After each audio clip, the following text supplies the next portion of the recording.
Captain Hunter's podcast. Thank you so much for checking out this particular video. So I obviously do men's content, but this one is for the ladies out there, and I am not oblivious to the plight that many of our sisters feel and are going through and all that kind of stuff, right? Living in this place that we do. I get it. And I want to make this one for you all because I get it. And I know particularly for our darker sisters who have the more curly hair, the 4C hair, et cetera, right? A lot of times they're going through it. And I have a daughter who had very, thick hair and, went through the whole processing thing. And when she was a teenager, we said, no, enough of this. And we stopped with all the relaxers and all this kind of stuff in order to get her hair to a nice, healthy look. So we really had to examine what we're doing. And this is a whole psychological problem that I know that many of the ladies are dealing with, right? And fortunately, there are crown acts and other kind of things. And I did a podcast about this on another show. So anyway, so I'm going to react to this particular brother. Now, this brother's name is CJ Walter. Right? CJ Walter. I don't think he has a lot of, a huge following. I think he's definitely on his way. I like some of the material he puts out. Yeah, CJ Salter. CJ Salter, the CJ Salter. This is a Facebook post. I don't know if he does YouTube or whatever, but I'm going to react to this. And the other sister here, I don't know if you guys can see my cursor here, but the second sister here who's kind of inset, she's going to do a reaction. So this is going to be reaction to reaction to reaction. So the first sister who's is talking in the purple is talking about why she wears wigs, and the second sister who's going to do an inset is going to do reaction, and then CJ is going to do a reaction. I'm not going to play CJ's, not because I have anything against him. I'm obviously promoting him and his channel and what he's got going on. But I want to address the first sister in the purple, and show my sympathy for her and what I think a lot of ladies of African descent really deal with and struggle with when they live in the predominantly white communities. Between the media, between going to school, between being teased, between going to the doctor's office, between all this type of stuff, I think that needs to be addressed, and it's not addressed nearly enough in our communities. And the second sister, I want to talk. Really, the second sister who's going to do some elaboration. Now, I only watched a little bit of this, and I said, this is crazy. She's, the second sister is not listening to the first sister. So I want you all to listen intently to what the first sister, who's going to talk about why she wears wigs, what she has to say. Here we go. We're going to listen to this. Pay attention now to the words that she says. So I saw this video online, and I was just like, whoa. So I'm going to go ahead and let this thing play, and we're going to come back and talk about it. I do not look feminine with natural hair. Then coupled with the fact that the hair doesn't grow as fast, no. Some women have the confidence, they have the beauty to be able to pull off a short natural. I do not. And I think most black women do not. They do not. And for a lot of, I know me, I feel prettier with wigs or straight hair. I feel prettier. I feel more feminine with hair, wearing hair that mimics another race of people. And I know that's a shame. And I know that's some internalized self-hate. But listen, my eyes aren't fooling me. I don't look, okay? I don't look that good in any style. But definitely when my hair looks what it looks like, natural. Man, this was hard to... Yeah, he's going to say it's hard to watch. And so I want to focus on the fact that she said, this is how she doesn't feel. She kept saying, I don't feel this way. My hair doesn't grow fast enough. And she did say something along the lines of, most women more than likely feel this way. But as far as her hair growing and all this kind of stuff, understand this is her problem. And she admitted that this is internalized hatred, internalized racism. This one's for you all, ladies. So I know that this is going on. It was hard to watch, hard to envision and all that, but she's being honest. And I know that some men, particularly black men, would say, this is why they don't want to choose. One of the reasons why they may not want to choose black women for their mates, because they don't want that internalized racism passed on to their children, to their daughters. I, as a man, was extremely concerned about that. I do not want my daughter to feel inadequate in any way, shape, or form because of the color of her skin and because of her hair. I did a lot of work to make sure that I didn't do that she didn't feel that way. But let's listen to we'll listen to the rest of what CJ has to say, and then we're going to get into the second lady who's doing reaction. And her reaction is the real problem. I mean, the whole thing's a problem, but the second lady's reaction is even more of a problem. Listen to. This woman has some real deep-rooted damage going on to say some of the things she said. It's really sad because I really think she believed it. Like, she believes what she's saying. She's not just making this stuff up. She's not just coming up the top of her dome with this. She thought this out. This is what she believes. And it's sad because she's not alone. There's other people who feel this way. For you to believe that your own hair isn't good enough, your own hair isn't right, that is some real psychological damage. And I know it has a lot to do with TV and the media and what they've been showing you your whole life, but still, that's no excuse for saying some of the things that she said. But I think I want to let this young lady explain it because she does such a good job breaking down the issues with this video. This video is so disgusting. I disagree with you, brother CJ. She did not do a good job.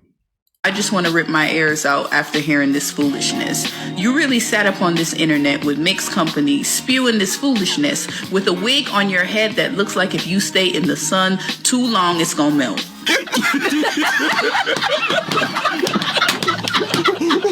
Shout to season. You're literally on the internet saying that you feel like you look better with somebody else's hair on your head. Get therapy. Do not project this foolishness onto other women. That's how you feel about yourself. That's what she said. This is how I feel about myself. She said that. Feel about yourself. Don't you dare sit up here and say that most black women don't look feminine and pretty with their... She didn't say that. It's not what she said. She said many other, not most, but many other black women internalize the same thing. That's why many black women, let's just be honest. It's not from me. It's not because there is a feeling of inadequacy, a feeling of low self-esteem that is permeating Black American women's culture. Let's just be honest. We can't heal and move on until we actually admit that. And so, we got to be accurate in what she said. Their natural hair. You sound ridiculous. And then sit up here and say black women can't grow hair. Have you not been on? She didn't say that either. She said her hair didn't grow. I would disagree with that. But that's what she said. On YouTube, have you not walked outside and touched grass? I see women with locks down to their butt. I see women with afros that are big. I see black women with hair, okay? And obviously you're not educated enough to know the difference between retention and growth. The most scary thing about this whole thing is this woman is probably somebody's mother, and it's a good chance she has a daughter. And you're spewing this toxic mindset into other people's head. You sound ridiculous. It's already in people's head. Let's be honest about that. It's already in people's heads. You need to get therapy. If insecure was a person, it would be you. Have you not seen the Bailey sisters and their beautiful locks? Do they look like men? Are they less feminine? Have you not seen Issa Rae and her natural hair? Have you not seen Lupita Nyong'o? And the list can go on and on and on. Solange Knowles.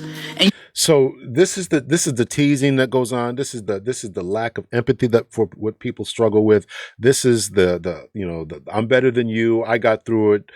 Other people can get through it. How come you can't get through it? We got to meet people where they are, and this is where this lady is. It took a lot of guts for her to make this video, and the first lady I'm talking about. It took a lot of guts for her to do that. We got to praise her for that. And this is, I can imagine, in some sense, it was extremely cathartic, extremely. It really, was able to lift a load off of her shoulder, and for somebody else with the same skin tone, same complexion to come off and just blast her does not help. And I'm really, really sorry that she had to deal with that. I know that this was very therapeutic for her to get it off her chest. And I just wish that more people stood with her in solidarity and affirmed her and said that you are beautiful, and let's grow it out, and let's work on some natural hair treatments to get it to grow faster, healthier, to yes, retain it, and pick out some hairstyles that'll make it work. That would have been a much better response. It sounds like the lady is saying it's really a cry for help. I want to be able to wear my natural hair, but my own internalized racism, the way I feel about myself, more than likely the way the boys treated me, the way I was last one picked and chosen in school, and the different parties we went to, and everybody's always chasing the light skinned chick with the the Beckys with the good hair and all this kind of stuff. Right? This is this is a real phenomenon that she's dealing with. And so we really should be honest about that. You really gonna sit up here and say that Black women cannot look feminine with their natural hair? She didn't say that. She didn't say that. We got to be honest about what she said. We got to be honest about what she said. Have you been outside, or are you just that insecure and your self-esteem is that low that you just find it hard to believe that a Black woman can be beautiful outside of a wig because that's how you feel about yourself? You think that anything you're saying right now is helping? You think anything that you're saying right now is helping? And it's a shame because you're a beautiful woman. You kind of look like Viola Davis, and she looks beautiful with her natural hair. I agree with that, but Viola Davis, if you watch her story, she also talked about how she grew up and she was teased and all that kind of stuff. I do think that Viola Davis is beautiful, and I also think that the sister, the original sister, was beautiful, as well as the sister here with the locks. They're all beautiful, gorgeous, brown sugar. But people, you got to meet people where they are, and this type of rhetoric is not helping. Attacking her for. She's saying she's insecure. She's saying it. It's not helping. So, what are you talking about? You said that most Black women don't have the beauty to pull off the hair that grows. No, she didn't say that. She said the most Black women, or many Black women, I don't even know about, she said most, we can always rewind it. Many Black women feel this way. That's many is not most, but many would feel this way, and that's why they do it. So we got to be accurate in what she's saying. On their head. So if you have the feature, because this is featureism as well, because I know what you mean. You're basically saying that Black women with Afrocentric features basically don't look feminine. So this is my thing. No, that's not what she said specifically. She doesn't. She doesn't feel that way. She's very, very specific about how she says it. She said other people have the confidence to go out there and do it and rock these short hairdos, et cetera, et cetera. She says she doesn't feel feminine and she doesn't feel this way. So we got to be very, very clear about that. If you feel like your facial features is not beautiful enough to pull off. And she didn't say facial features. She's still talking about hair. You're projecting a lot of stuff onto this, and that's not fair for you to do that. Natural hair. Then how does putting somebody else's hair on your head make you feel more beautiful and feminine? Is it because you are idolizing their facial features? So not only... It's not facial features, it's hair texture and all that. And yes, that does make people do it. That's why thousands of people do it. Let's be honest about it. That's why thousands of people do it. And so, yeah, this is really disappointing. Do you hate your hair, but you hate your skin, you hate your features, you hate your complexion, you literally just hate yourself. And the sad... I would submit that many African American people in the United States do. I would submit that. Not all, and probably not most, but there's a huge segment of the population who are bleaching their skins, who are getting nose jobs, rhinoplasty, who are wearing wigs, perpetrating the physical aesthetics of other people, the hair textures of other people. There's thousands of people, if not millions of people who are doing this, male and female, who are doing this. So let's not pretend that she's the only one. You never heard of this before. The thing is, a lot of people feel like this. She said the quiet part out loud. But what women like you need to do is stay over there. Stay over there. Do not come over here. No, I disagree with that. You need to come over here, sister, because we need the help is in the company. The help is in the presence of people who have gone through the same struggles that you have gone through. The help is in listening to other people who have fought through this. The help is in listening and knowing that you're not alone.